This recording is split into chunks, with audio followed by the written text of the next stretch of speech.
الفاتحة إلى سيدنا وحبيبنا وشفيعنا ورفيعنا محمد صلى الله عليه وسلم وعلى آله وبيته وأصحابه وأزواجه وعلى أئمة الإسلام والمسلمين وعلى ذريته وذريته وأسماء محمد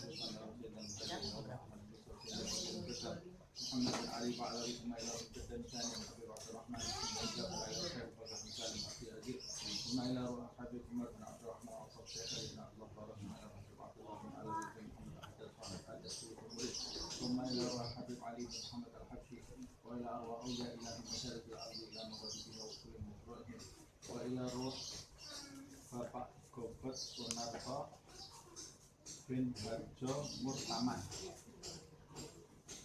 Anallah yuri darajatin fil jannah ma'an nabiyyin siddiqin syuhada salihin bila hisab wa hisab wa fitnah wa idab wa anna Allah la azab wa anna Allah yaqul fi qulubihim rawhan wa rihan wa fishar wa aman ya hanan ya matan ya man idza su'ila afa wa idza su'ila a'ad Allahumma jur inkisarana wa hamdulillah wa al-akhiratu min 'indika ajalina qawla la ilaha illallah Muhammadur Rasulullah sallallahu alaihi wasallam ahina 'alaiha ya hayy wa amitna 'alaiha ya mumit وبعثنا عليه باعث يوم لا ينفع مال ولا بنون الا من اتى الله بقلب سليم ربنا اغفر لنا ولاخواننا الذين سبقونا بالايمان ولا تجعل في قلوبنا غلا للذين امنوا ربنا انك رؤوف رحيم مع ان الله يرزقنا علما نافعا وقلبا خاشعا ورزقا واسعا وعملا متقبلا ان الله يحفظنا يحفظ اولادنا يحفظ اصحابنا من جميع الفتن من جميع الامراض من جميع الذنوب من جميع البلاء والوباء والمصيبه ظاهرها وباطنها كبيرها وصغيرها ثم أن الله يشفي مرضانا ويعافي مبتلانا ويفتح علينا فتوح العارفين فتوح المسلم فتوح المبين وطول أعمارنا في صحة وعافية ومكن لنا بالحسنى والضواد عنا مع اللطف والعافية وإلى حضرة النبي محمد صلى الله عليه وسلم بسبب الفاتحة.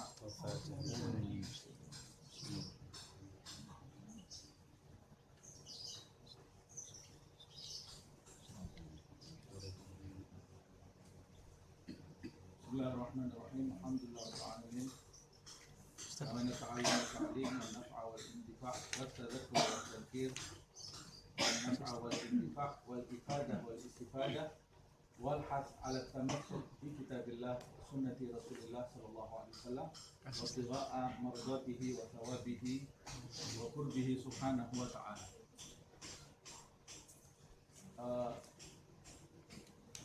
Insyaallah kita akan membahas kitab Adab Sulukul Murid. Pertama, arti adab sulukul murid itu dulu. Adab itu adalah etika. Ada adab, ada akhlak. Mungkin adab itu lebih luas daripada akhlak.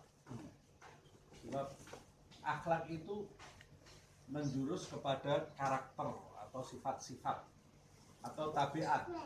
Jadi di antara perbedaan adab dan akhlak itu tidak perlu dipelajari, tapi dibiasakan. Karena akhlak itu karakter. Contohnya akhlak itu pemaaf, prasangka baik, rendah hati, itu akhlak. Tapi kalau adab itu berkaitan dengan etika seseorang di dalam menjalani kehidupan. Nah, makanya adab itu perlu pelajaran. Kalau akhlak perlu pembiasaan. Nah, makanya ketika bicara mengenai akhlak, Rasulullah mengatakan takhallaqu bi akhlaqillah. Berakhlaklah kamu dengan akhlaknya Allah. Allah itu akhlaknya maha baik, akhlaknya Allah. Penyantun, maha pemaaf, maha pengampun, mendahulukan rahmatnya Allah subhanahu wa ta'ala. Nabi mengatakan berakhlaklah kalian dengan akhlaknya Allah. Nah, Imam Ghazali menulis satu kitab membahas Asmaul Husna dan bagaimana merefleksikan Asmaul Husna itu di dalam kehidupan kita. Luar biasa kalau kita mau membacanya. Insya Allah di kesempatan yang lain Allah memberi kesempatan bagi kita untuk menelaah kitab itu. Amin. Tapi kalau adab dia perlu pembelajaran. Tidak bisa hanya sekedar membiasakan. Harus tahu caranya beretika.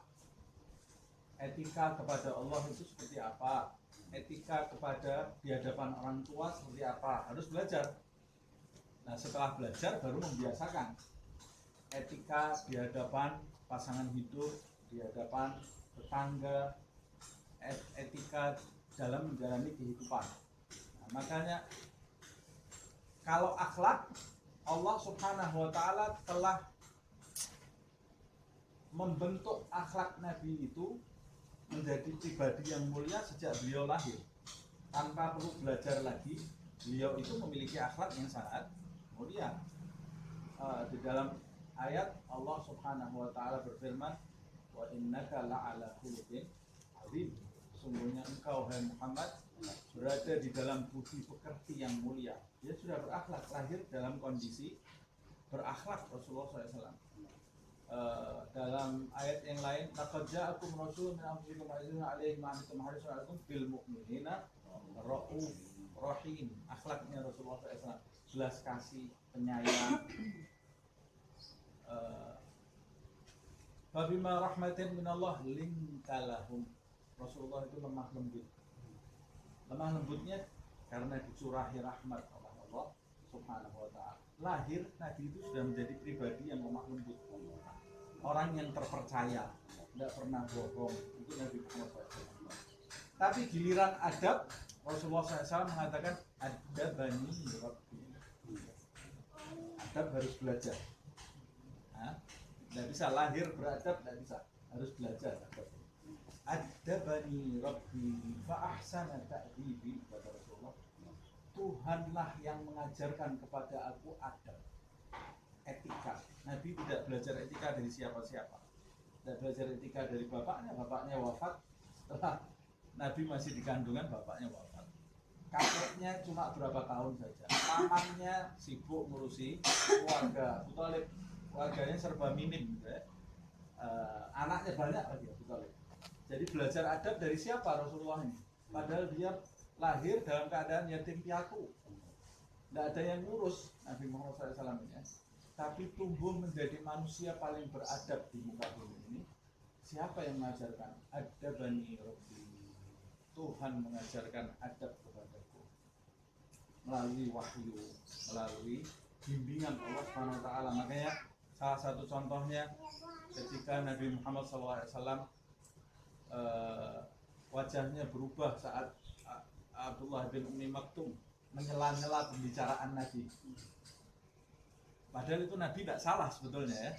Orang yang menyela-nyela pembicaraan itu kan nggak betul. Tapi untuk Nabi itu tidak baik. Wajahnya berubah saja ditegur oleh Allah Subhanahu wa Ta'ala. Apa itu? Abasa wa tawalla an ja'ahul a'ma wa ma yudrika la'allahu. Ini berkaitan dengan adab. Jangan kamu berubah wajahmu hanya karena seseorang. Ini adab. Begitu juga Allah Subhanahu wa Ta'ala menegur Rasulullah SAW. La tuharrik bihi lisanaka lita'jala bihi. Jibril datang beberapa kali karena Nabi Muhammad itu sebetulnya sudah tahu apa yang mau disampaikan oleh Jibril. Ayat Quran itu sudah diketahui oleh Rasulullah SAW. Jadi Al-Quran itu oleh Allah Subhanahu wa Ta'ala sebelum diturunkan satu persatu ayatnya, Al-Quran itu terlebih dahulu diletakkan oleh Allah di dalam hati Rasulullah SAW. Jibril itu datang mengingatkan ayat yang sudah ada di dadanya Rasulullah satu persatu. Makanya Jibril itu paling dicintai oleh Nabi Muhammad SAW. Nah, tapi kadang-kadang ketika Jibril turun, Jibril belum membaca, Rasulullah sudah ingat. Nabi ngucapin langsung ayatnya, Jibril ini ya belum disampaikan, sudah diucapkan oleh Nabi Muhammad SAW. Ditegur oleh Allah SWT. La tuharrik bihi lisanaka lita'jala bihi. Hai Muhammad, jangan kau gerakkan lisanmu mendahului Jibril, itu tidak baik. Diajari oleh Allah Subhanahu wa Ta'ala. Nah, Nabi Muhammad kemudian mengajarkan kepada sahabatnya. Adab sebagai seorang hamba diantaranya, mau apa-apa harus mengucap insya Allah. Insya Allah. Rasulullah itu walaupun lisannya tidak mengucapkan, di hati dia pasti insya Allah. Tapi untuk seorang Muhammad harus diucapkan dengan lisan. Datang seorang Yahudi bertanya tentang roh, Nabi mengatakan, besok kamu datang, besok akan saya beri kabar. Turun ayat dari Allah Subhanahu wa Ta'ala. wala taqulanna li syai'in inni fa'ilun dzalika ghadan illa ayyasha Allah. Jangan hai Muhammad kau ucapkan besok aku akan melakukan sesuatu kecuali kau ucapkan insya Allah. Gara-gara Nabi tidak mengucapkan insya Allah, wahyu berhenti selama 40 hari. Allah ditegur oleh Allah Subhanahu wa ta'ala. Ini kok bisa seperti itu sih? Apa Nabi tidak berakhlak? Oh salah. Itu tidak ada kaitan dengan akhlak. Nabi itu orang paling berakhlak. Nah kenapa Nabi kok bisa Nabi lupa insya Allah wajahnya berubah? Itu berkaitan dengan etika. Etika itu harus belajar. Nah, adab. Ya. Nah, kitab ini tidak membahas tentang akhlak. Kalau membahas tentang akhlak, selesai sudah. Orang harus jadi orang tawadhu, harus orang ini membahas tentang adab. Adab apa? Adab suluk al-murid. Suluk itu perjalanan rohani. Sebetulnya ini kita baru bahas judul dulu ya. Biar kita tahu nih yang mau kita bahas apa. Suluk itu dari kata salaka yasluku. Salaka yasluku itu menelusuri jalan. Dalam hadis, man salaka tariqan yaltamisu fihi ilman sahhalallahu lahu tariqan ilal jannah. Maka jadi suluk itu lebih kepada jalan hidup.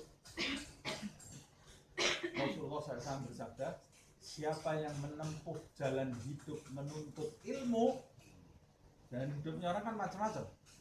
Kata Rasulullah, siapa yang memilih jalan hidupnya adalah menuntut ilmu, sahhalallahu lahu tariqan ilal jannah. Maka Allah Subhanahu wa ta'ala akan mempermudah baginya jalan menuju ke surga. Dan kita termasuk penuntut ilmu. Jadi orang yang haus ilmu karena Allah, bukan karena siapa-siapa. Karena ingin mengharap ridha Allah. Nanti bisa dibahas di mukaddimah kitab ini, pentingnya niat ya. Kita belum masuk. Nah, jadi suluk itu jalan hidup. Berarti adab, suluk, etika menempuh jalan hidup. Etika, ada etikanya. Orang yang menjaga etika di dalam hidupnya, dia akan mendapat sir, rahasia dari Allah. Sir itu hanya didapat oleh orang yang menjaga adab. Orang yang tidak menjaga adab, dia tidak dapat sir. Apa sir? Sir itu rahasia Allah Subhanahu wa ta'ala, ma'rifatullah. Rahasia yang disimpan oleh Allah Subhanahu wa ta'ala hanya dibongkar kepada sebagian hamba yang siap menerima. Siapa hamba yang siap menerima itu? Yang punya adab. Orang sholat, semua orang sholat, orang Islam di Indonesia, insya Allah sebagian besar, apalagi masjid sekarang, masya Allah penuh. Subuh sudah ada 1 shaf, 2 shaf. Tapi di antara orang yang sholat itu siapa yang beradab? Ada orang sholat badannya dulu. Ada tengah-tengah sholat, wah. Ada sholat sama gini. Dia sholat, tapi dia tidak beradab. Dapat pahala, dapatlah. Termasuk orang yang menjalankan sholat, termasuk dapat sir, belum tentu. Kamu punya adab enggak waktu sholat? Ngadep siapa kamu waktu sholat? Nah, ini kitab ini mempelajari itu. Baca Al-Quran, Bismillahirrahmanirrahim. Banyak one day one juz sekarang ya. Baca Al-Quran, 1 hari 1 juz. Ada orang 1 hari bisa 5 juz. Ada ibu-ibu waktu itu pengajian 1 hari 10 juz. Jadi 3 hari sekali khatam. Dapat pahala enggak? Dapat. Nah, pastilah dapat pahala, kata Rasulullah. Siapa yang sholat, siapa yang membaca Al-Quran di dalam sholat, pahalanya 100 kali lipat per huruf. Per hurufnya itu 100 kali lipat. Kata Sayyidina Ali, kata Rasulullah. Rasulullah mengatakan setiap huruf ada pahalanya. Kata Nabi Muhammad SAW, la aqul alif lam mim harf, bal alif harf, lam harf, mim harf. Aku tidak bermaksud alif lam mim itu satu huruf. Kami mengucapkan alif lam mim itu sudah ada alif satu huruf, lam satu huruf, mim satu huruf, 3 kali 10 30 pahala. Pahalanya pasti dapat. Sirnya dapat tak? Belum tentu. Ngajinya pakai adab tak? Kalau ngajinya pakai adab, kamu dapat sirnya. Kalau ngajinya tidak pakai adab, ya tidak dapat sir. Ya, dapat pahala terus tiap ngaji. Jadi orang baik tak? Ya bisa jadi orang baik. Orang mulutnya tidak digunakan untuk nasihat, untuk ngaji, ya pasti baik lah. Tapi sirnya, kalau mau dapat cepat dapat sir, sediakan adab. Nah, ini adab bagi seorang murid. Jadi adab jalan hidup seorang murid. Atasnya ada risalah. Risalah itu catatan ringkas. Catatan ringkas mengenai adab jalan hidup seorang murid. Murid ini siapa? Murid itu adalah setiap orang yang menginginkan sesuatu. Tapi yang dimaksud murid di dalam kitab ini adalah muridullah. Orang yang menginginkan Allah, kedekatan di sisi Allah Subhanahu wa ta'ala. Dalam bahasa Indonesia, murid sekolah itu disebut murid karena dia menginginkan ilmu. Nah, dari bahasa Arab, arada yuridu muridan, murid. Nah, ini judulnya. Ya. Jadi kita bahas judul kitab ini, kita sudah bisa kebayang isinya apa ini kan? Isinya apa? Kemudian penulis kitabnya bernama Al-Imam Syekhul Islam Qutbul Da'wah wal Irsyad Al-Habib Abdullah Ibn Alawi Ibn Muhammad Al-Haddad Al-Hadrami Asy-Syafi'i rahimahullah ta'ala. Julukannya tidak usah kita bahas, nanti bisa seminggu tidak selesai-selesai ya. Ada Al-Imam, ada Syekhul Islam, ada Qutbul Da'wah, ada Qutbul Irsyad. Apa itu? Itu julukan untuk orang yang punya kedudukan tinggi di sisi Allah Subhanahu wa ta'ala. Al-Habib, Habib itu kalau di Indonesia kita semua sudah tahu, Habib itu berarti julukan untuk orang yang memiliki garis nasab ke Nabi Muhammad SAW. Dipanggil Habib karena mereka cinta kepada keturunan Nabi. Habib itu artinya yang tercinta. Kalau secara bahasa, orang Arab itu manggil kakeknya Habib, kakeknya, walaupun bukan keturunan Nabi ya. Kalau kita di Arab umpamanya lihat ada anak kecil Habib, keturunan Nabi, bukan, itu kakeknya dia. Orang manggil seorang istri, manggil suaminya Habibi, Habib karena dia cinta kepada suaminya. Suami manggil istrinya Habibati, Habibati. Nah, jadi ini julukan secara umum, secara khususnya disematkan bagi orang-orang yang mencintai keturunan Nabi Muhammad SAW, memanggil keturunan Nabi itu dengan sebutan Habib. Cinta kepada keturunan Nabi karena cinta kepada Nabinya Muhammad SAW. Nah, ini kalau kita bahas nanti jadi panjang lebar. Tapi ini saya hanya menjelaskan istilah Habib ini. Habib ini bukan namanya ya. Namanya adalah Abdullah. Nama penulis ini adalah Abdullah. Abdullah ini punya ayah namanya Alwi. Punya ayah namanya Alwi. Marga beliau adalah Al-Haddad. Marganya Al-Haddad. Al-Hadrami, orang yang berasal dari lembah Hadramaut. Lembah Hadramaut itu ada di Yaman di bagian selatan. Orang sini mungkin sekarang sudah familiar Hadramaut. Hadramaut. Hadramaut itu salah satu lembah besar di negeri Yaman di bagian selatan. Ada yang mengatakan Hadramaut itu nama raja. Ada yang mengatakan Hadramaut itu julukan digabungkan dari dua kata, hadar maut. Siapa yang hadir ke situ mati. Karena isinya tidak ada apa-apa, tidak ada rumput, tidak ada apa-apa. Isinya cuma tanah sama batu, kering. Nah, kemudian berangkat Sayyidina Al-Muhajir, kakeknya Al-Haddad ini pindah ke Hadramaut itu, dia mengatakan, iya betul, ini hadar maut. siapa yang hadir ke sini nafsunya mati, dia akan menjadi orang suci karena tidak punya keinginan apa-apa. Tidak ada ya, apa mau punya apa di sini? Ingin apa di sini? Mall tidak ada, restorannya tidak ada. Pernah di sana enggak? Mudah-mudahan nanti kita berangkat ke sana. Pimpin Ustaz Dadang, awas sama Ustaz berangkat umroh. Terus habis itu berangkat ke Hadramut bersama-sama. Kenapa kok saya harus ke Hadramut? Karena yang membawa Islam ke Indonesia ini orang yang berasal dari sana. Wali Songo asalnya dari sana.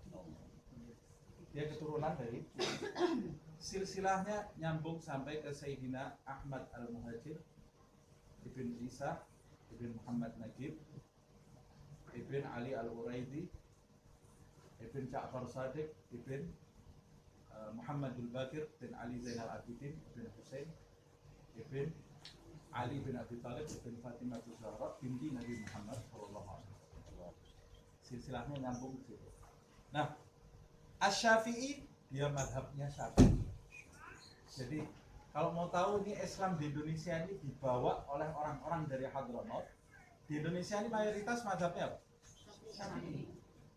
Di Hadramaut hampir seluruhnya satu negeri Syafi'i semuanya. Ya. Hampir seluruhnya Syafi'i semuanya. Makanya kita bisa lihat persamaannya luar biasa. Kalau kita lihat masjidnya di Indonesia ini masjid-masjid yang masih tradisional ya. Terus bentuk kuburan-kuburan yang ada di sini yang masih tradisional ya, yang masih tradisional. Terus kita pergi ke Hadramut sana, sama persis masjidnya, bentuknya sama, kuburannya juga sama, mirip-mirip gitu ya. Karena memang yang membawa Islam ajarannya dari sana. Nah, kembali kepada Abdullah ini. Abdullah bin Alwi Al-Haddad, penulis kitab ini, adalah seorang ulama yang memiliki kedudukan tinggi di sisi Allah SWT. Dan karena ayah dan ibunya juga orang besar, jadi tidak heran kalau anaknya bisa jadi orang besar. Bibit yang baik, ladang yang baik akan menghasilkan buah yang baik kalau dikelola dengan baik. Kalau zaman sekarang ada ayahnya dulu seorang ustadz, ulama, atau seorang wali, ibunya ahli ibadah, anaknya tidak bergaul dengan orang tuanya, jadinya ya lain. Berarti itu tidak diolah dengan baik. Bibitnya baik, ladangnya baik, tapi tidak diolah dengan baik. Jadi tidak tumbuh buah yang baik. Jadi syaratnya bibitnya baik, ladangnya baik, diolah dengan baik, nanti akan muncul buah-buah yang mengagumkan. Nah ini Habib Abdullah bin Al-Haddad ini, ayahnya seorang ulama, ibunya seorang ustaz dan ahli ibadah. Jadi dia lahir dari rahim seorang ibu yang taat beribadah kepada Allah Subhanahu wa taala. Nah, ceritanya panjang lebar ini. Singkatnya, dia ini pada usia 2 atau 3 tahun, saya lupa, diberi ujian oleh Allah Subhanahu wa taala. Jadi kata para ulama mengutip sabda Rasulullah sallallahu alaihi wasallam, "Innallaha idza ahabba 'abdahu ibtalahu." Sesungguhnya Allah itu jika mencintai hambanya, maka Allah akan memberi ujian kepada hambanya biar segera naik kelas. Kasih ujian oleh Allah biar segera naik kelas. Makanya orang yang paling banyak ujiannya Nabi Muhammad SAW. Nabi Muhammad itu dari di perut ibunya sudah diuji oleh Allah. Ayahnya sudah meninggal, lahir tidak ada ibunya. Loh, kasihan dia, memang kasihan, tapi Allah mau menaikkan derajatnya Nabi Muhammad SAW. Emas itu akan berubah jadi indah kalau disepuh. Kalau didiamkan jadi biasa deh. Nah, disepuh dulu. Makanya kita kalau sedang tertimpa ujian, memohon jalan keluar kepada Allah sambil berprasangka baik, mungkin Allah sedang mau menaikkan derajat saya atau menghapus dosa-dosa yang dulu pernah saya lakukan. Selalu berprasangka baik kepada Allah SWT. Ini Habib Abdullah bin Alwi Al-Haddad ini diuji dari kecil. Ibunya pernah suatu ketika semalam nangis suntuk Habib Abdullah bin Al-Haddad. Nangis digendong salah, nangis diletakkan salah. Tapi karena di tengah malam ya sudah ibunya mungkin sambil tidur gitu ya, ngangkat ini, tidak punya inisiatif, mungkin dia juga lelah juga gitu ya. Sampai pagi hari baru dia berasa ini anak nangis terus, dia apa-apa nangis terus, ada apa ini? Akhirnya dibuka pakaiannya, dibuka, baru berinisiatif buka pakaian. Ternyata di dalam pakaiannya ada kalajengking yang sudah menggigit punggungnya ini berkali-kali. Jadi dia nangis itu digigit kalajengking gitu. Kata para ulama, ini ciri-ciri mau jadi orang besar ya. Dari bayi sudah diuji digigit kalajengking. Umur 3 atau 4 tahun dia punya paman jadi saudara ibunya. Kalau orang Arab bilangnya khal. Bukan khal. Bahasa Arab itu khal dengan khal artinya beda ya. Kalau khal artinya cuka. Tapi kalau khal artinya saudara ibuku, saudara laki ibuku. Kalau saudara laki bapakku am. Kalau yang di Solo diperingati kemarin bukan khaul, tapi pakai haul. Orang sini tidak paham kadang-kadang, kemarin acara khaul, berarti acara cokak.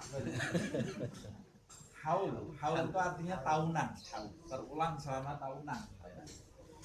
Nah, ini dia saudara laki-laki ibunya Abdullah bin Al-Haddad ini, jadi pamannya dari ibunya ini agak punya kedudukan tinggi tapi agak majdud itu eksentrik gitu ya, tingkahnya itu aneh gitu. Datang ke rumah Habib Abdullah bin Al-Haddad, dia ditidurkan masih kecil, usianya masih 3 tahun atau 4 tahun. Ada za'faron di pinggir tempat tidurnya itu, disampar oleh kakaknya ibunya ini, pecah, jatuh, za'faronnya masuk ke matanya Habib Abdullah bin Al-Haddad, masih kecil. Akhirnya buta, usia 3 atau 4 tahun, buta. Zaman dulu buta ini di Hadramut lagi ya, sudah buta di Hadramut lagi. Wah, orang kalau sudah buta sudah tidak bisa jadi apa-apa takutnya. Ini tidak bisa jadi apa-apa. Sama juga Imam Bukhari itu masih kecilnya buta, kena penyakit buta. Ibunya Imam Bukhari itu di dalam biografi nangis dia, ini anak saya buta terus mau jadi apa besarnya ini, padahal dia punya cita-cita besar terhadap anaknya. Dia memohon kepada Allah SWT sampai tertidur malam, mimpi didatangi Nabi Ibrahim alaihissalam. Terus ditanya, kenapa anak saya wahai Nabi Allah buta dia? Oh, mana anakmu ini tidur di dalam mimpi ya, diusap wajahnya Imam Bukhari ini, terus ibunya bangun tidur sembuh dari butanya. Imam Bukhari. Nah, Habib Abdullah bin Al-Haddad ini buta, ibunya lihat menangis. Anakku mau jadi apa? Padahal dia punya cita-cita terhadap anak ini. Akhirnya digendong anaknya ini, dibawa ke makamnya Habib Abdullah ibn Abu Bakar al-Idrus. Orang itu kalau mau berdoa supaya makbul doanya, kadang-kadang harus cari tempat yang mustajab.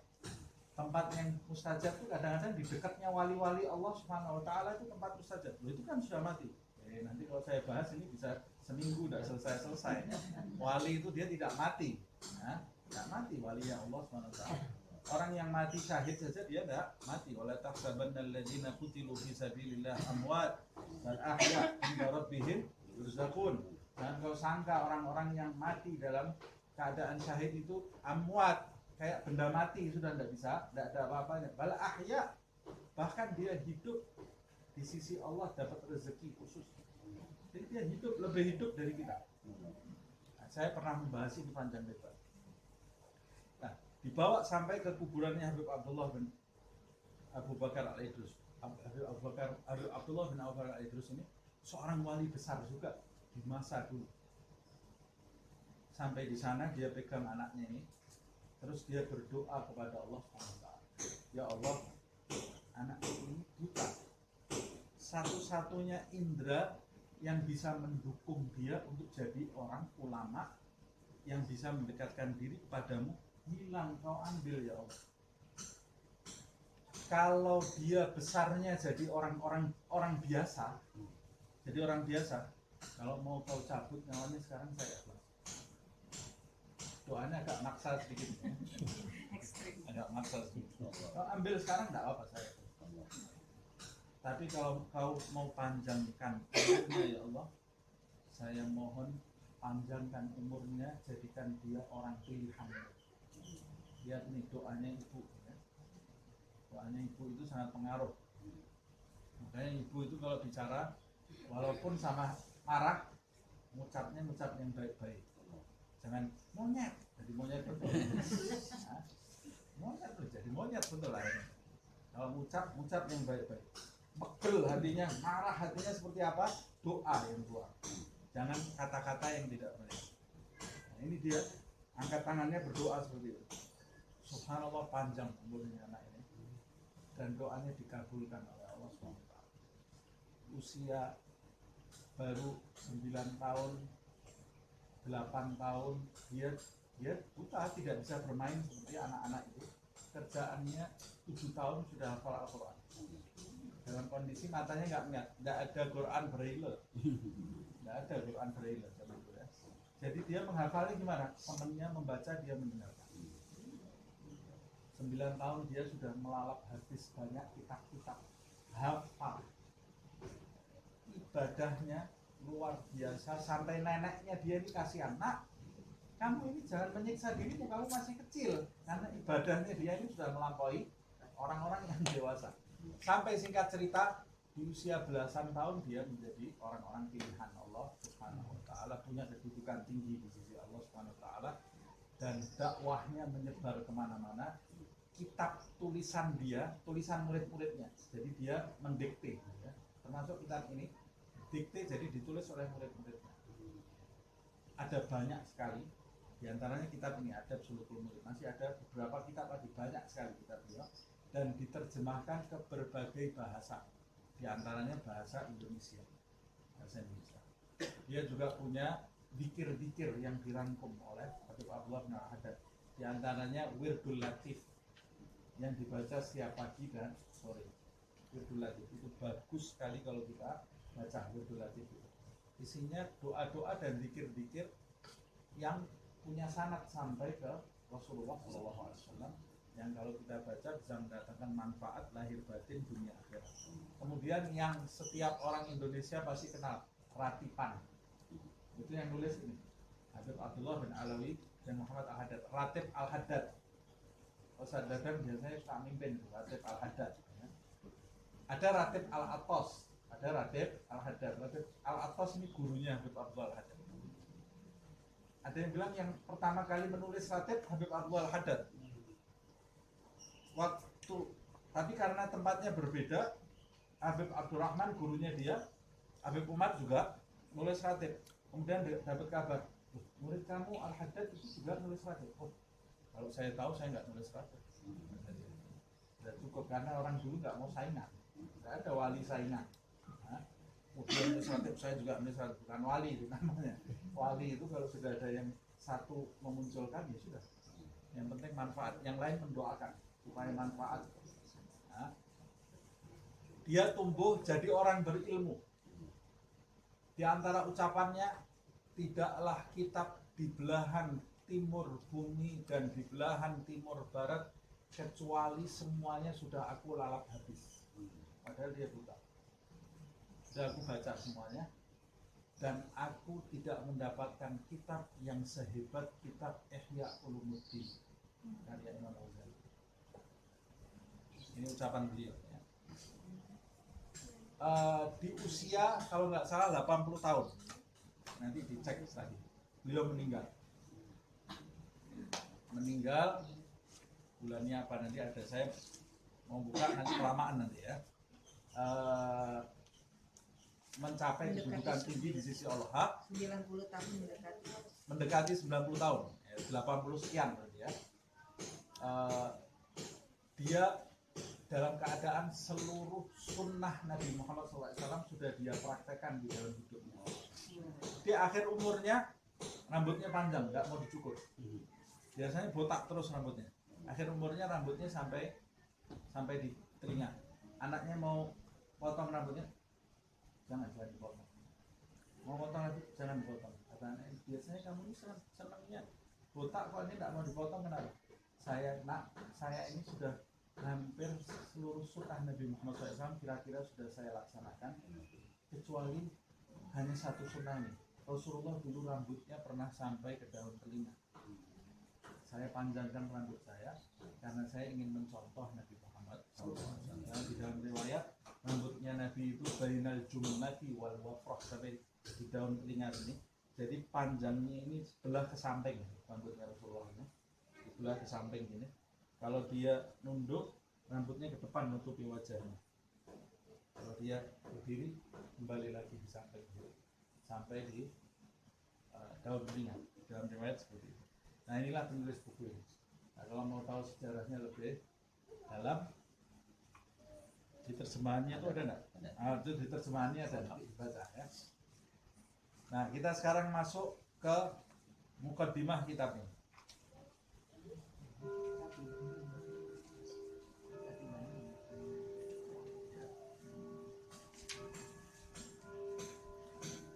Dimulai dengan Bismillahirrahmanirrahim. Wala haula wala quwata illa billahil aliyil azim. Biasa setiap penulis para salaf pendahulu yang saleh itu selalu memulai tulisannya dengan Bismillah, la haula wala quwata illa billah, alhamdulillah, sholawat kepada Nabi Muhammad SAW, karena mencari berkah dari kalimat-kalimat itu dan menekankan di dalam dirinya bahwa tulisan ini terwujud bukan dari dirinya, tapi atas nama Allah dan atas izin dari Allah Subhanahu wa ta'ala. Plus kalimat yang diucapkan ini semua memiliki manfaat yang besar. Di antaranya Bismillahirrahmanirrahim, alhamdulillahirabbil alamin, shalawat kepada Nabi Muhammad SAW disebutkan dalam riwayat kalau amrun dibalin la yubda bismillah wa bil alhamdulillah wa bi shallallahu ala nabi wa huwa aqta wa bi riwayah ajzam wa bi riwayah abtan. Segala perbuatan yang tidak dimulai dengan bismillah, dalam riwayat dengan hamdalah, dalam riwayat yang lain dengan sholawat, perbuatan yang dipentingkan agama yang tidak dimulai dengan basmalah, hamdalah, sholawat, maka perbuatan itu sedikit berkahnya. Memulai dengan basmalah, hamdalah, sholawat kepada Nabi Muhammad SAW itu memberkahi perbuatan kita. Contohnya menulis buku ini, makanya berkah bukunya. Ini yang nulis kira-kira orangnya hidup 400 tahun yang lalu. Bukunya sampai sekarang masih kita baca dan bermanfaat. Orang yang sudah di dalam kubur, tulisannya, ilmunya masih bermanfaat, dibahas oleh banyak manusia. Nah, wala haula wala quwata illa billahil azim disebut haugalah. Haugalah itu kalau ada orang haugalah, kalimat haugalah. Apa kalimat haugalah? La haula wala quwata illa billah. Ini kalimat yang sangat bermanfaat, jangan ditinggalkan. Setiap hari mengucapkan la haula wala quwata illa billah atau illa billahil aliyil azim. Dalam sebuah riwayat disebutkan la haula wala quwata illa billah dawaun litis'a wa tis'ina da aisaruha alham, kata Rasulullah. La haula wala quwata illa billah itu obat dari 99 penyakit. 99 penyakit diobati oleh kalimat la haula wala quwata illa billah. Aisaruha, penyakit yang paling ringan yang diobati oleh kalimat ini adalah ham, penyakit sumpah. Padahal sumpah itu paling berat ya. Orang kalau sudah sumpah kan ngelamun terus diajak ngomong nggak connect, makan nggak ada rasanya, diajak jalan-jalan juga nggak connect. Sumpah itu, orang kalau sumpah itu sudah paling nggak enak gitu ya. Ucapkan ini la haula wala quwata illa billah itu menghilangkan ham. Di ratipan itu, ratibnya Habib Abdullah bin Haddad ada ya farijal ham, ya kashifal gham, ya man bi abdih yaghfir wa yarham. Ulang-ulang ini juga bagus. Zaman sekarang banyak orang sumpah Ya, Sedikit-sedikit kenapa? Sumpah. untuk healing. Hah? Untuk healing. Kalau istilah kerennya lagi nggak mood. Nggak mood tapi seharian nggak mood terus. Ada ham, ada gham. Ya farijal ham, ya kashifal gham. Ham itu sumpah yang ada sebabnya. Itu bahasa Arabnya ham. Sumpah habis apa, ada kejadian apa, sumpah itu namanya ham. Ada gham. Gham itu sumpah yang tanpa sebab. Tahu-tahu aja itu nggak enak ya. Itu namanya gham. Nah itu kalau baca ratib ada doanya. Ya farijal ham, ya kashifal gham, ya man ya'abdih yaghfir wa yarham. Doanya itu enak, ada rimanya. Jadi kita baca itu bersemangat gitu ya. Anak saya dulu kalau saya ajak zikiran males. Anak saya. Tapi begitu saya zikir ratib al-hadad, Bismillahilladzi la yadurru, dia langsung Bismillahilladzi la yadurru ma'ana. Saya bilang, kenapa kok asik baca? Ada lagunya enak. Semangat ada lagunya. Ya farijal ham, ya kashifal gham. Kita dulu dari kecil Fatihah, ratib hadad.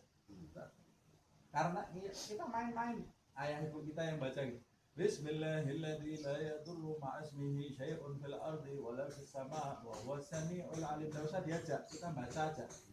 Mereka dengarkan sambil mainan, sambil lompat sana lompat sini. Lama-lama nanti apa? Tahu-tahu besar sudah hafal doanya Nabi banyak. Itu doa-doa ada sumbernya semua ada sampai ke Rasulullah, dan itu doa ikrar semua. Doa ikrar penting itu kita ucapkan. Dulu saya dengar dari Habib Anis ya. Dulu pahlawan-pahlawan Indonesia ini itu kalau maghrib keluar di jalan sambil bawa tombak, bawa ini, satu barisan semua bacanya Ratibul Hadad. Baca Ratibul Hadad. Rumah-rumah ini kalau maghrib semuanya banyak orang baca Ratib Al-Hadad. Ratib Al-Hadad, Ratib Al-Abbas, Ratib Al-Hadad, Ratib Al-Abbas. Jadi rumah-rumahnya ini terjaga. Cuma sekarang maghrib sama isya isinya film sama TikTok. Nah, gimana nggak sumpah? Nggak sumpah dari mana? Ya pasti sumpah lah. Anaknya nanti jalan kemana nggak tahu. Ya, maghrib dan isya itu isi dengan Al-Quran, isi dengan zikir. Terus zikirnya apa? Ratiban. Baca setiap hari. Itu nanti akan tentram hati kita. Akan tenang. Nah, kita lanjutkan. Alhamdulillah, segala puji bagi Allah. Alladzi yaqdhifu idza syaa fi qulubil muridin law'atal iradah. Segala puji bagi Allah yang jika Allah menghendaki maka dia Allah yaqdhif, melempar atau membentikkan di dalam hati seorang murid law'atal iradah, keinginan yang membara. Ini mukaddimahnya ya, baru mukaddimahnya. Jadi ini dia mau menjelaskan seorang murid itu tidak akan bergerak menjadi murid kecuali Allah Subhanahu wa Ta'ala membentikkan ke dalam hatinya terlebih dahulu keinginan yang menggebu-gebu, law'atal iradah, keinginan yang menggebu-gebu di dalam hatinya. Keinginan itu bisa jadi aku harus jadi orang baik. Dari mana itu keinginan datang? Allah yang membentikkan di dalam hati murid. Jadi kalau kita, oh saya alhamdulillah tadi pagi sholat. Kamu sholat itu keinginan itu dapat dari siapa? Dari Allah. Oh ya betul, saya berusaha. Tapi kalau tidak dibentikkan oleh Allah, kamu nggak mungkin bisa berjalan. Nah, oh saya hadir pengajian, semua orang hadir pengajian? Enggak. Kok mau-maunya saya datang pengajian? Allah yang membentikkan keinginan itu di dalam diri kamu. Murid mulai dia berjalan menuju Allah Subhanahu wa Ta'ala, start permulaannya adalah Allah membentikkan dulu ke dalam hati murid ini keinginan yang menggebu-gebu, kesadaran. membentikkan kesadaran. Kan kita lihat ada orang istilah zaman sekarang hijrah. Mulai dia hijrah itu kan timbul kesadaran dulu. Nah, tapi kan hijrahnya caranya juga harus benar. Ada orang kesian, terbentik di dalam hatinya untuk hijrah, berangkat hijrahnya enggak kebenaran. Ada juga enggak? Ada juga. Dia ketemu guru yang enggak benar, akhirnya jadi dukun dia. Ada juga. Ketemu guru yang enggak benar, salah dia, bisa kacau hidupnya. Tadinya niatnya mau baik, bisa kacau. Makanya minta taufik, pertolongan dari Allah SWT. Nah, kata beliau, segala puji bagi Allah yang membentikkan keinginan di dalam hati seorang murid. Yang ketika keinginan itu terbentik di dalam hati seorang murid, fayuz'ijuhum, maka akan mengejutkan murid tadi. Ketika ada bentikan hidayah, murid tadi akan tersentak, fayuz'ijuhum, tersentak ila suluki sabilis sa'adah, tersentak, tergugah dirinya menuju ke jalan kebahagiaan. Jalan kebahagiaan itu jalan menuju ke Allah Subhanahu wa ta'ala. Jalan kebahagiaan, sumbernya kebahagiaan ya Allah. Jadi jalan kebahagiaan adalah jalan menuju kepada, dari mana kita bisa jalan menuju kepada kebahagiaan? Karena Allah membentikkan sesuatu ke dalam diri kita, tersentak kita, oh berarti saya ini selama ini salah. Jalan yang benar itu ke situ. Bergegas saya menuju kepada jalan itu. Siapa yang menjadikan kamu bergegas menuju ke jalan itu? Allah SWT. Apa itu jalan kebahagiaan itu? Jalan kebahagiaan itu allati hiya al-iman wal ibadah, yaitu keimanan dan ibadah.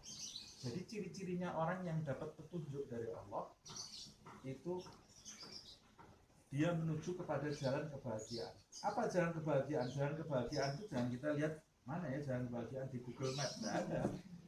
Ini kan istilah. Jalan kebahagiaan itu apa? Iman dan ibadah. Ciri-cirinya orang yang berjalan menuju jalan kebahagiaan adalah dia akan terus merawat dan menambah imannya, dan dia akan menyibukkan umurnya dengan berbagai macam aktivitas ibadah. Ini ciri-ciri orang ini dapat petunjuk dari Allah SWT. Nah, kalau kita masih waktunya longgar 24 jam ibadahnya, wah ini bisa jadi belum dapat itu. Nah, kalau belum dapat, ya jangan ngaku-ngaku murid. Nah, karena murid itu nanti ada definisinya, kita akan bahasnya. Nah, allati hiya al-iman wal ibadah wa mahwu kulli rasmin wa adah.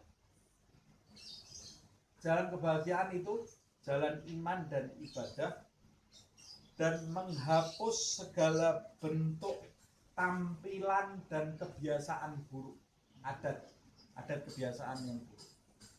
Tampilan rasmin itu dia tidak mengejar tampilan, tapi yang dia kejar isi. Orang yang menuju jalan kebahagiaan itu tidak mengejar tampilan, kulit, nggak perlu kulit dia. Contohnya apa? Tidak perlu kulit. Oh, mau ke masjid, masjidnya harus yang bagus. Masuk ke masjid, nah ini masjid keren ini. Kalau ada masjid di kampungnya, masjid biasa-biasa, tidak khusyuk sholatnya. Tidak khusyuk sholatnya. Masjid harus keren, yang bagus. Oh, ya begitu. Nanti cari, mau pengajian rumahnya harus yang keren, makanannya yang keren-keren, yang keren. Kalau pengajian yang biasa-biasa, ngantuk berarti. Itu berarti kamu yang kamu kejar belum kebahagiaan, masih tampilan yang kamu kejar. Masih casing gitu ya. Kita kalau mau beli mobil yang dikejar bentuknya apa isinya? Tidak ada kan? Kamu beli mobil, kenapa? Isinya mobil tahun 60. Baru dipakai 2 hari juga sudah rusak gitu ya. Nah banyak zaman sekarang casingnya bagus, dalamnya remuk. Jadi kalau murid yang dicari pertama isinya apa, bukan tampilan, isinya apa. Kadang-kadang orang yang berisi itu tampilannya biasa-biasa. Kadang-kadang ya. Tahu Habib Ali bin Muhammad Al-Habsyi, dia pernah jalan ke pasar, sampai di pasar dia lihat ada orang jualan ikan. Jualan ikan di pasar.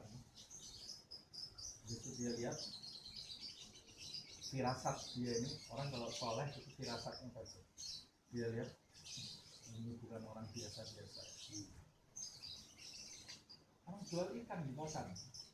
Kemudian didekati, diajak bicara tentang hal-hal yang pelik yang tidak semua orang awam tahu. Dia menjawab dengan jawaban yang seperti lautan. Kata dia, jangan bicara di sini, kata penjual ikan. Kalau mau nanti bicara selesai saya jualan ikan. Nah itu ada ceritanya panjang. Gurunya Habib Ali bin Muhammad Al-Habsyi namanya Habib Abu Bakar bin Abdullah bin Khalid Al-Attar. Hidupnya kira-kira 150 tahun yang lalu. Belum jauh ya, Habib Ali 100 tahun yang lalu. Gurunya beliau ini tidak ada manusia yang tahu kalau dia ini wali. Tidak ada manusia tahu kalau dia ini orang besar. Hidupnya sehari-hari ngajar anak kecil di masjid. Yang membongkar kewalian dia Habib Ali bin Muhammad. Kawan, saudara, keluarganya sendiri, anak-anaknya terima kasih ke Habib Ali. Terima kasih, kalau enggak kita nggak kenal siapa bapak kita. Dia menutup diri karena ciri-ciri wali itu dia tidak membongkar kewaliannya, tidak pasang pamflet waliullah. Tidak ada wali gitu.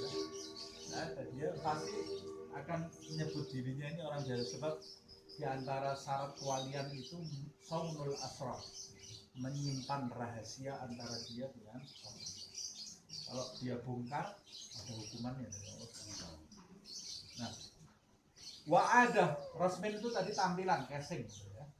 Rosmin. Ciri-cirinya tidak ngejar casing. Ya. Ya sudah, apa adanya dia jalani untuk mencapai kepada Allah. Yang penting hakikatnya. Walaupun kadang-kadang casing itu penting, kadang-kadang ya, tampilan itu penting untuk menarik, ada tujuan, tapi tetap tujuannya hakikat. Ada orang yang ngejernya casing aja, hakikatnya enggak, ini enggak sampai dia, enggak sampai. Ada itu kebiasaan, tabiat, menghapus tabiat buruk. Dalam bahasa Indonesia adat kebiasaan yang buruk. Adat kebiasaan yang buruk itu ya adatnya hawa nafsu, adat hewani. Nah, karena kita kalau mau jadi malaki itu mau meningkat menjadi malaikat, ya kita harus meninggalkan alam hewan. Di dalam diri manusia itu ada alam hewan, ada alam malaikat. Nah, alam hewan itu ya nafsu, alamnya nafsu syahwat, makan, tidur, minum, jalan-jalan, ya sudah itu aja. Nah, harus adat itu harus ditinggal. Loh, berarti tidak makan, tidak minum, enggak, bukan itu, bukan seperti itu. Nanti akan kita pelajari satu persatu. Ya. Nah, ini baru mukadimah loh ya, belum sih. Wassallallahu wasallam. Ini saya katakan tadi, kan ada Bismillah, ada Hamdalah, sekarang sholawat kan. Wa sallallahu wasallama ala sayyidina Muhammad. Salawat dan salam kepada junjungan kita Nabi Muhammad sallallahu alaihi wasallam. Sayyidina, junjungan kami. Dianjurkan kita mengucapkan Sayyidina Muhammad, Habibina Muhammad, Nabiyina Muhammad, dan Muhammad. Muhammad siapa ini? Muhammad ada banyak ini ya. Allah sendiri menyebutkan di dalam Al-Quran, la taj'alu du'a ar-rasuli ka du'a ba'dikum ba'dha. Jangan kau jadikan sebutanmu, panggilanmu untuk Muhammad, untuk Nabi itu seperti panggilanmu untuk orang-orang yang setaraf dengan kamu. Jangan. Kata Allah, hati-hati nanti bisa lenyap amal. Tidak boleh sama Allah SWT. Jadi sahabat itu kalau manggil Nabi, manggilnya sopan. Sahabat itu takut kepada Allah SWT. Allah saja tidak pernah memanggil Nabi Muhammad langsung namanya. Di dalam Al-Quran itu Allah kalau memanggil Nabi Muhammad, ya ayyuhal muzammil, hai laki-laki yang berselimut, ya ayyuhal muddathir, ya ayyuhan nabiyyu, hai nabi. Tidak ada panggilan di Al-Quran, cari ayat ya Muhammad. Tapi selainnya Nabi Muhammad dipanggil oleh Allah namanya, ya Ibrahim, ya Isa, ya Musa, ya Muhammad, cari, tidak ada. Loh, tapi ada itu Muhammadun Rasulullah, yaitu bukan panggilan, itu berita. Allah tidak memanggil, tapi menceritakan. Nah, kita sebaiknya begitu. Menyebut Nabi Muhammad, Sayyidina Muhammad. Ala Sayyidina Muhammad, Muhammad Rasul kita yang paling kita cintai, penutup segala kenabian. Nama yang diberikan oleh Abdul Muttalib adalah Muhammad. Nama yang diberikan Allah untuk beliau adalah Ahmad. Jadi namanya Nabi Muhammad itu Muhammad dan Ahmad. Di dalam Al-Quran dia disebutnya Ahmad juga. Di dalam kitab-kitab terdahulu dia dikenal Ahmad. Ya'ti min ba'di ismuhu Ahmad. Nabi Isa mengatakan ya, akan datang seorang nabi yang akan datang setelah aku, namanya Ahmad. Sayyidi ahli siyadah, dialah pemimpin segala sayyid, segala orang-orang, segala pemimpin. Pemimpinnya segala pemimpin adalah Nabi Muhammad SAW. Dia sendiri mengatakan, ana sayyidu waladi Adam wala fakhr. Aku adalah pemimpin anak cucunya Adam wala fakhr. Aku ucapkan tanpa sombongan. Tapi Nabi berbicara kenyataan. Wa ala alihi, dan begitu pula salawat kepada keluarga Nabi Muhammad SAW. Keluarga Nabi Muhammad SAW ini ada beberapa penjelasan dan ada yang lebih spesifik. Keluarga Nabi Muhammad SAW menurut mazhab Syafi'i yang haram menerima zakat Banu Hashim dan Banu Abdul Muttalib. Menurut mazhab Maliki, keluarga Nabi Muhammad SAW yang haram menerima zakat Banu Hashim. Banu Abdul Muttalib bukan keluarga Nabi. Jadi keluarga Nabi itu tidak boleh makan harta zakat. Nah, dari keluarga Nabi itu alun Nabi termasuk istri-istrinya, termasuk ahlul kisah. Ahlul kisah itu inti dari keluarga Nabi Muhammad SAW. Siapa ahlul kisah itu? Ahlul kisah itu di dalam riwayat disebutkan Nabi Muhammad SAW masuk ke rumah Fatimah Zahra lalu mengambil kerudung, dalam riwayat selimut, ada riwayat banyak sekali, lalu memanggil Fatimah, Ali, Hasan, Husain, dipanggil oleh Nabi, kemudian dilingkupi dengan kerudung atau selimut itu. Kemudian Nabi SAW mengatakan, Allahumma fashhad fa'innahu ahla baiti. Ya Allah, saksikanlah inilah ahlul baitku, yang turun ayat innama yuridullahu liyudhiba ankumur rijsa ahlul bait wa yutahhirakum tadhhira. Ahlul kisah. Pada saat peristiwa itu datang Ummu Salamah, istrinya Nabi Muhammad SAW. Ya Rasulullah, ij'alni ma'akum. Ini di hadis disebutkan. Ya Allah, ya Rasulullah, aku mau ikut ke dalam selimut itu, kata Ummu Salamah, karena mereka itu menginginkan kedudukan di sisi Allah SWT. Lalu turun ayat innama yuridullahu liyudhiba ankumur rijsa ahlal bait. Sesungguhnya Allah berkehendak menghilangkan segala kejian darimu wahai ahlul bait, wa yutahhirakum tadhira, dan menyucikan kalian sesuci-sucinya. Siapa yang tidak mau dapat kedudukan? Ummu Salamah ini dengar ayat itu, jalan dia, ya Rasulullah, ij'alni ma'akum. Saya masuk juga ke situ. Kata Rasulullah, la, enggak, anti min ahlil khair. Kamu termasuk orang yang baik, tapi tidak masuk dalam. Nah, memang keistimewaan itu diberikan oleh Allah SWT. Yang sini ada keistimewaan, yang sini juga ada keistimewaan. Nah, jadi ahlul kisah itu inti dari keluarga Nabi Muhammad SAW. Makanya para ulama Ahli Sunnah wal Jamaah mereka berkeyakinan termasuk keturunan dari Fatimatuz Zahra. Keturunannya Fatimatuz Zahra dari Al Hasan dan Al Husain, dia termasuk Ahlul Bait Nabi Muhammad SAW. Dalilnya Nabi sendiri bersabda dalam sabda Nabi,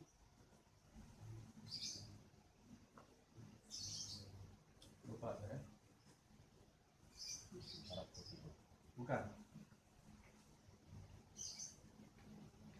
lima yaghdukum bihi min ni'amihi, apa itu? Ahibbullah, sabdanya Nabi, cintailah Allah, lima yaghdukum bihi min ni'amihi, karena Allah yang selalu memberikan makanan kepada kalian, kehidupan kepada kalian. Wa ahibbuni li hubbillah, dan cintailah aku sebagai bukti cinta kalian kepada Allah. Wa ahibbu ahla baiti li hubbi, dan cintailah ahlul baitku sebagai bukti cinta kalian kepada Allah. Siapa yang dimaksud ahlul bait? Para muhadits mengatakan ahlul kisah, Banu Hashim, dan keturunan dari Fatimatuz Zahra melalui Hasan dan Husain. Nah, jadi mencintai mereka itu termasuk bagian dari cinta kita kepada Nabi Muhammad SAW dan cinta kita kepada Allah Subhanahu wa Ta'ala. Begitu juga dalam kesempatan yang lain disebutkan wasahbihi, juga keluarganya. Sholawat kepada sahabat-sahabat, sholawat kepada Nabi Muhammad, sholawat kepada keluarganya, sholawat kepada sahabat-sahabat Nabi Muhammad SAW. Siapa sahabat itu? Sahabat Nabi Muhammad SAW adalah semua yang berjumpa dengan Nabi Muhammad SAW dalam keadaan beriman. Kalau tidak berjumpa, ya dia bukan sahabat. Dalam keadaan beriman, kalau berjumpa dalam keadaan kafir, ya bukan sahabat dia.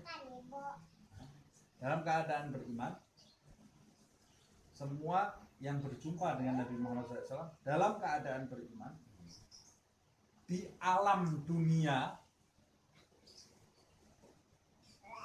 Kalau perjumpaannya bukan di alam dunia, bukan sahabat. Terus bagaimana bukan di alam dunia? Ada yang berjumpa dengan Nabi bukan di alam dunia. Contohnya Nabi Isa. Nabi Isa itu masih hidup enggak? Masih hidup. Berjumpa dengan Nabi enggak? Berjumpa waktu Isra Mi'raj, berjumpa dengan Nabi Muhammad SAW, tapi bukan di alam dunia dia. Apakah Nabi Isa termasuk sahabat? Bukan, karena dia tidak di alam dunia. Atau ada seorang di zaman ini, seorang wali yang berjumpa dengan Nabi Muhammad SAW, bisa enggak? Kalau keyakinan Ahlussunnah wal Jamaah bisa berjumpa dengan Nabi. Tapi apakah orang itu disebut sahabat? Enggak, karena alamnya sudah beda. Perjumpaannya dengan Nabi ini bukan di alam dunia, nah, perjumpaan alam roh. Nah, kembali lagi, dia adalah mereka yang berjumpa dengan Nabi di alam dunia dalam keadaan beriman dan wafat dalam keadaan beriman. Kalau berjumpa dengan Nabi di alam dunia dalam keadaan beriman, lalu kemudian murtad, dia bukan sahabat lagi. Ada enggak? Ada. Setelah wafatnya Nabi Muhammad SAW, ada beberapa sahabat yang murtad dan dia itu tidak dinamakan sahabat lagi. Dia bukan sahabat Nabi Muhammad SAW. Tapi kalau selepas Nabi Muhammad itu wafat, dia murtad, lalu dia masuk Islam lagi, bagaimana hukumnya? Sebagian mengatakan dia termasuk sahabat, sebagian mengatakan dia tabi'in. Kenapa? Karena dia waktu masuk Islam lagi, Nabi sudah tidak ada. Nah, itu namanya sahabat, sahbihi, dan dia orang-orang yang wajib kita muliakan juga karena perjumpaannya dengan Nabi Muhammad SAW. Sahabat itu maksum atau tidak? Tidak. Sahabat bisa berbuat salah. Terus ya sudah, itu urusan dia dengan Allah Subhanahu wa Ta'ala. Kita diperintahkan untuk mencintai siapapun tanpa terkecuali. Selesai. Urusan dia punya kesalahan, itu urusannya dia dengan Allah Subhanahu wa Ta'ala, bukan urusan kita. Dan masanya sudah lewat. masanya sudah lewat. Loh, kalau kita belajar mengambil pelajaran dari sejarah, boleh saja, tidak ada masalah. Tidak ada masalah. Nah, karena selepas wafatnya Nabi Muhammad SAW, itu fitnah itu pecah, terjadi fitnah di mana-mana. Ya kalau kita mau aman, kita jangan gegabah menyimpulkan sesuatu menurut kepala kita. Kalau kita mau aman, sebab nanti kita Habib Abdullah bin Ali Al-Haddad sendiri tidak menganjurkan kita dalam-dalam membahas sirah selepas wafatnya Nabi Muhammad SAW. Mengetahui, belajar sirah itu oke, tapi dalam-dalam mengulik sampai ke dalam kemudian menyimpulkan A, B, C, D itu berbahaya. Karena itu masa orang berpolitik dan ada juga yang menulis sejarah berpolitis dalam tulisannya. Nah, saya tidak akan membahas itu, ini baru pembukaan saja. As-Sadatil Gadah, mereka inilah Muhammad sallallahu alaihi wasallam, Sayyid Ahli Siyadah, sedangkan alihi wa sahbihi, keluarganya dan sahabat-sahabatnya adalah pemimpin panutan, rambu-rambu, pelita-pelita yang ada di muka bumi. Kalau bukan karena mereka, Islam ini tidak sampai dan kita sekarang tidak membahas kondisinya. Makanya harus kita hargai mereka. Amma ba'du, terakhir ya. Amma ba'du. Amma ba'du itu sesudah itu. Amma ba'du ini kebiasaan. Kebiasaan orang Arab. Orang Arab itu kalau mau bicara, dia pasti mukaddimah dulu, tidak langsung bicara. Sampai kebiasaan kalau kita mau bertamu ke rumah orang ya, ada perlu nih, ke rumah orang ada perlu, itu di antara adatnya orang Arab tidak boleh masuk langsung to the point. Itu orang tidak beretika. Masuk, duduk dulu, tanya kabar dulu. Kabarnya gimana, sehat? Padahal sudah tahu kabarnya ya. Kabarnya masih sehat, keluarga sehat, semua sehat. Gimana? Lancar semua kerjaan, lancar. Minum, teh. Sudah selesai? Ya, ada kabar apa? Nah, di antara adatnya seperti itu. Sampai kadang-kadang kita memang kecapean juga. Terlalu banyak adat. Saya kalau waktu di Hadramaut dulu ketemu orang di jalan, saya salaman, ya halal, khair, baik, kabar kamu baik, teman-teman baik, semua baik. Ketemu lagi jalan situ, baik, kamu mau dari sini ke sini 15 menit jadi setengah jam. Tapi memang etikanya seperti itu. Nabi Muhammad SAW kalau ceramah selalu dimulai dulu dengan hamdalah, bersolawat, baru kemudian amma ba'du. Memulai kitab juga seperti itu. Hamdalah, basmalah, hamdalah, sholawat, amma ba'du. Lalu mengucapkan kata-kata ini. Amma ba'du itu mau masuk kepada inti pembicaraan. Setelah itu, amma ba'du, setelah mukaddimah ini, saya mau bicara ke inti pembahasan. Ya.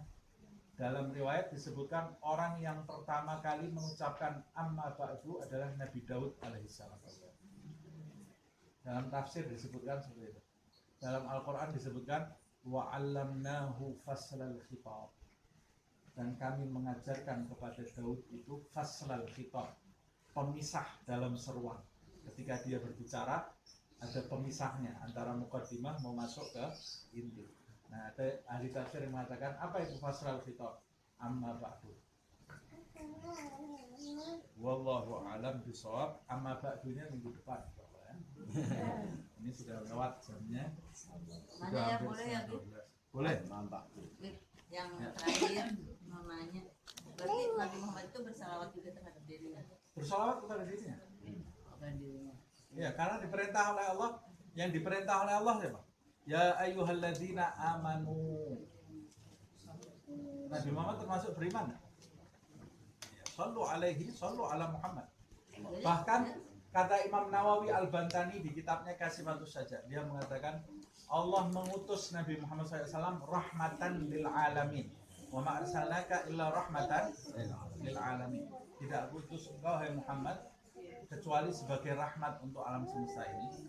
Nabi Muhammad itu termasuk alam semesta enggak? Nabi Muhammad termasuk bagian dari alam semesta kan?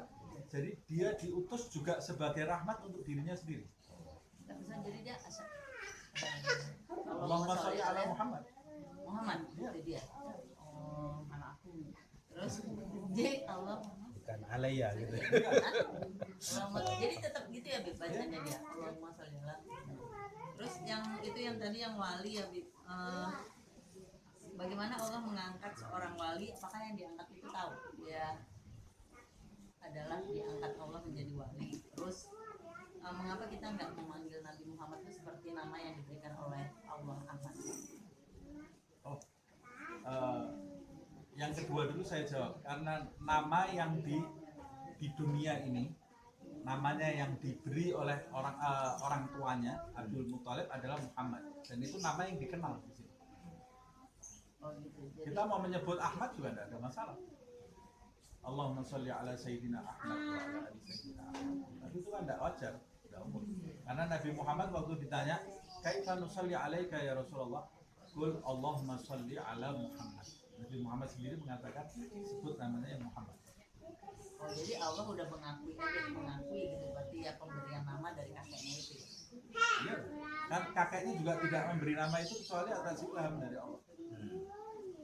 Jadi Allah yang mau namanya dikenal Muhammad. Oh jadi Allah yang mau. Tapi di kitab-kitab terdahulu tercantumnya Ahmad. Nah, kemudian Tapi di kalangan malaikat, di kalangan apa sih tetap Muhammad ya. Muhammad bukan dan Ahmad. Oh, Muhammad jadi dan Kalau di hadis Mi'raj itu, di hadis Mi'rajnya Rasulullah, malaikat nyebutnya juga Muhammad. Kenapa tadi yang wali? yang wali apakah Allah itu bagaimana Allah itu mengangkat seorang wali, terus apakah orang yang diangkat itu tahu bahwa dia Ya. adalah wali? Umumnya dia tahu kalau dia akan sebagai wali. Nah,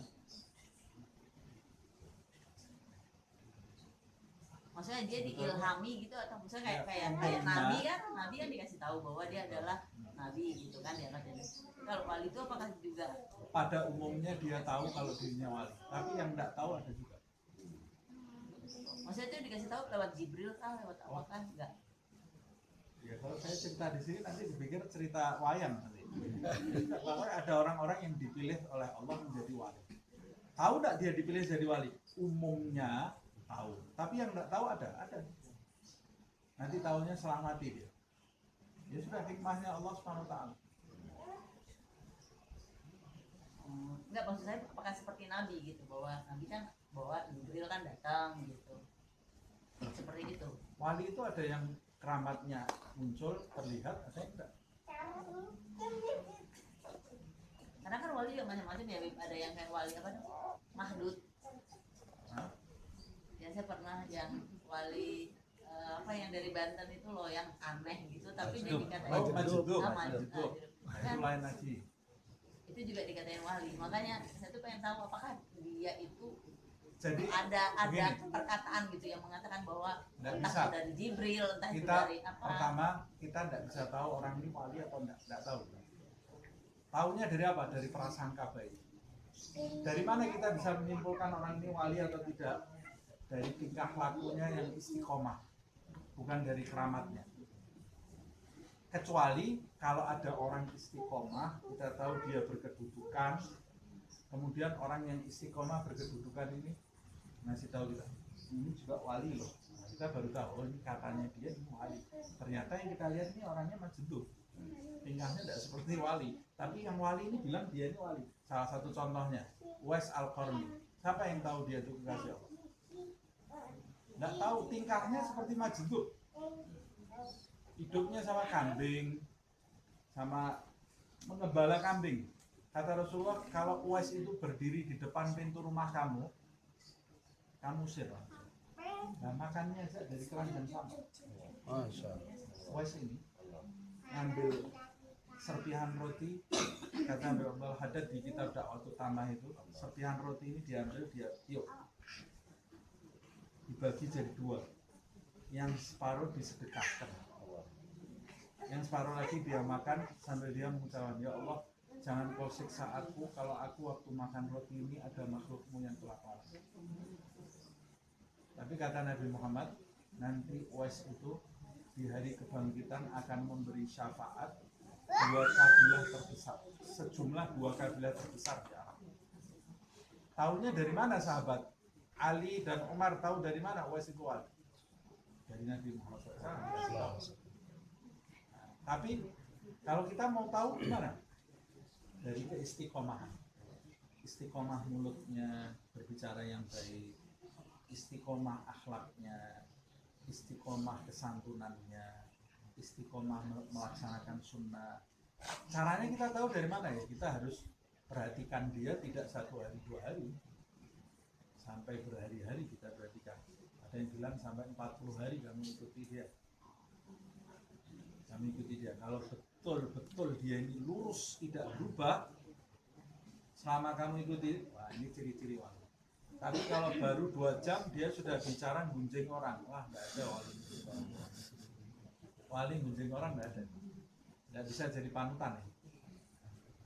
Nah, kita kalau mau cari wali jangan yang majdub itu, nggak ada gunanya. Ketemu yang majdub dapat apa kita? Tingkahnya aneh, nggak bisa diikuti. Majdub itu kayak Khidir. Nabi Musa aja ketemu Khidir berapa jam sudah nggak tahan, dia ditinggal. Nah, kalau mau cari wali, wali yang istiqomah. Ciri-cirinya wali kata Abdul Haddad, istiqomah dalam ketaatan. Jangan kau ikuti orang yang punya keramat. Keramat itu bisa kasyaf, tahu isinya orang, pegang kepalanya orang, sembuh langsung. Jangan kamu ikuti orang karena itu.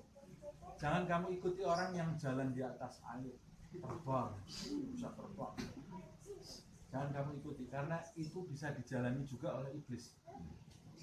Jadi ikuti orang, jadikan panutan orang yang istiqomah dalam ketaatan, dalam akhlak, mengikuti Nabi, walaupun tidak tampak keramatnya. Walaupun tidak tampak keramatnya. Karena menurut beliau, Abdul Haddad, istiqomah itu lebih dahsyat dari 1000 keramat. Tidak semua orang bisa istiqomah. Nah, jadi di sininya kalau mau tahu wali atau tidak, istiqomah tadi. Nah, wali itu tahu nggak kalau dirinya wali? Dia tahu dia ini mendapat makrifat dari Allah Subhanahu wa Ta'ala. Dia mendapat rahasia itu, tapi dia tetap merasa dirinya tetap takut. Itu ciri-cirinya wali, tetap takut. Jadi dia tidak berasa dia ini orang yang selamat. Oh, saya sudah tenang ini, tidak ada. Tidak ada, dia tetap doa. Ya Allah, husnul khatimah ya Allah. Tidak ada wali terus, wah tenang ya, husnul khatimah buat yang lain-lain. Karena kadang-kadang kata Syekh Abdul Aziz Ad-Dabbagh, wali-wali itu kadang-kadang disingkatkan oleh Allah, dia ini rahasia. Jadi dia lihat orang, dia bisa tahu jalan hidupnya orang itu, akhirnya orang itu seperti apa dia bisa tahu. Orang yang ada di kanan kirinya, tapi dia sama Allah tidak diberitahu akhir hidupnya dia sendiri. Takut dia. Mau sebesar apa tingkatannya, dia tetap husnul khatimah ya Allah. Kalau ada orang yang merasa dirinya hebat, merasa masih jauh jalannya. Paham? Berarti kalau majlub itu berarti dia memang apa ya? Jadi kecintaan yang membuat dia di luar nalar gitu ya. Jadi kalau kata Habib Abdullah bin Abu Bakar Al-Idrus dalam kitab Kibritul Ahmar, wali itu ada 2. Semua wali itu majlub. Majlub itu artinya apa sih? Jadaba ya jdubu, majduban itu yang ditarik oleh Allah Subhanahu wa Ta'ala sisi manusiawinya. Jadi ketika seorang hamba itu mendekat kepada Allah Subhanahu wa Ta'ala melalui zikir, melalui ibadah, sampai ketika hatinya itu bersih, Allah Subhanahu wa Ta'ala menarik dia ke alam fana. Nah, ini kalau saya ceritakan kan nanti dari melongok semua. Ditarik ke alam fana. Ke alam fana itu jasadnya tetap bersama kita, tapi kesadarannya bersama Allah Subhanahu wa Ta'ala. Mi'raj seperti Nabi, tapi tidak dengan jasad. Akibatnya Kadang-kadang dia seperti orang linglung. Dia berada di alam yang ini luar biasa. Dia bisa dilukiskan dengan kata-kata. Tapi di antara wali-wali yang diangkat itu ada yang dikembalikan lagi kesadarannya oleh Allah, ada yang tidak dikembalikan. Yang dikembalikan kesadarannya itulah wali-wali yang bisa jadi panutan. Kenapa kok dikembalikan kesadarannya? Umumnya karena dia sebelum dilantik jadi wali, dia itu menjaga adab, jaga adab, menjaga sunnah, syariat dijaga sama dia. Itu nanti kalau jadi wali yang manfaat. Jadi kekasih Allah yang bermanfaat untuk kanan kiri, jadi panutan. Dikembalikan sisi manusiawinya nanti, tapi dia tidak putus 24 jam bersama Allah. Ada yang tidak dikembalikan, itu ya jasadnya bersama kita, alamnya di alam hakikat. Makanya tingkahnya jadi aneh, seperti orang nggak sadar. Iya, kayak sadar, kayak linglung. Ya. Nah, yang seperti itu tidak boleh kita deketi. Tapi dia memang kekasih Allah. Kekasih Allah, tapi kita tidak boleh minta doa sama dia, tidak boleh kita deketi, nanti jadi salah kita. Jangan kita hukumi, bahaya juga. Wah, ini apa nih, nggak sholat, kena kita kualat nanti kita. Tapi kalau dia tidak sholat, kita wajib negur nggak? Wajib. Kalau kita ada di depannya, wajib kita tegur. Tapi dengan hati yang bersih. Nabi Musa negur Khidir, tegur karena Nabi Musa syariat. Nah, kita kalau mau dekat sama orang-orang seperti itu, konsekuensinya kita harus negur kalau dia ngawur. Kalau tidak bisa, jangan dekat-dekat. Minta doa tidak boleh, karena yang doanya ini keluarnya sembarangan. Dulu di Solo ada satu wali agak majiduk gitu ya. Jalan dikasih tahu ini ada wanita cantiknya luar biasa, si anak-anak. Ini anak saya. Jalan bareng walinya. Ini anak saya, tolong doakan. Bacaan Fatihah. Fatihah ila ruh. Meninggal di tempat. Nangis dia. Ini anak saya nih, sudah salahmu minta doa kok sama orang majiduk. Yang keluar itu ya sudah. Jadi Berarti majiduk kita harus hati-hati dari info seseorang yang lebih tinggi ya ilmunya ya. Jadi kita harus tahu. Habib Alwi, ayahnya Habib Anis, itu seorang punya kedudukan tinggi. Itu tidak pernah seumur hidupnya mau ketemu majiduk. Nggak mau. Takut. Karena kalau ngomong seenaknya itu. Ya kayak Khidir itu, jalan di kampung, anak kecil sih main-main kepalanya dilepas. Walaupun kalau kita telusuri semua ucapan dan tindakannya tetap ada hikmahnya. Kita tidak nyampe aja ilmunya. Jadi dia kekasih Allah tapi kita nggak bisa nalar ya. Bisa. Ya, dia di alam hakikat, kita di alam nyata. Ya tidak ketemu lah. Sama Nabi Musa aja tidak ketemu, apalagi sama kita. Wallahu a'lam bishawab. Ya, insyaallah. Tadi saya baca doa.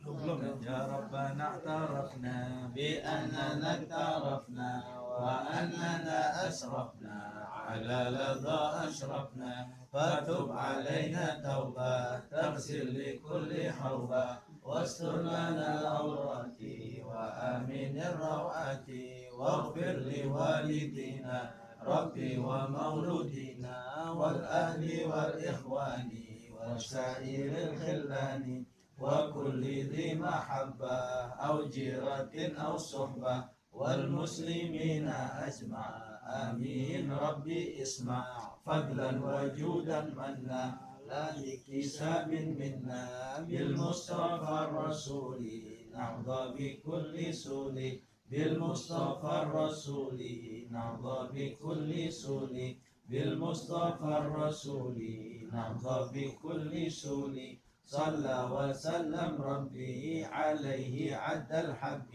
وآله وصحبه عداد طش الصحب والحمد للإله بالبدء والثناء